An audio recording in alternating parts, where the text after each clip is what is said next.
Happy Friday, Los Al USD. I'm Nicole Pichardo, and this is your wrap-up for Friday, October 20th, 2023.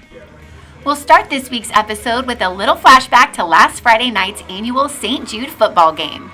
The stands were filled with yellow, and it was a beautiful sight to see our community come together for such a great cause.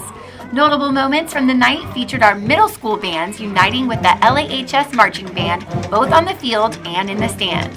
The marching band and color guard delivered a beautiful halftime show performance, and it was so great to see so many of our young community members out on the field with our high school cheer and song leaders.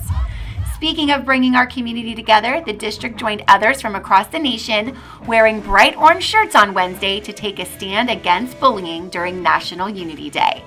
Unity Day is an annual event that promotes joining together to create healthier communities through kindness, acceptance of differences, and inclusion. We'd like to send a big shout out to our wellness counselors and student leaders for organizing activities that promoted inclusion and kindness, including signing pledges to say boo to bullying. In elementary news, this week our LAE Tigers outdid themselves by hosting an awesome glow party and silent disco, honoring students who raised over $500 during the school's annual fit-a-thon. The atmosphere was electric as students danced to music, singing their hearts out and wearing glow-in-the-dark jewelry, wands, and even headphones. Students at Oak were also rewarded for reaching school fundraising goals this week with a day of awesomeness. The day was pretty awesome as students participated in fun activities like interactive obstacle courses, games, and more. In other middle school news, McAuliffe ASB students organized a pink store this Friday featuring an array of pink items such as donuts, candy, pens, pencils, scrunchies, sunglasses, and more.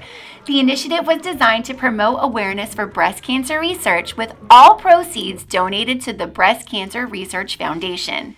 And finally, another way our schools are promoting inclusion and awareness is by shining a light on the different way our friends communicate by celebrating AAC Awareness Month.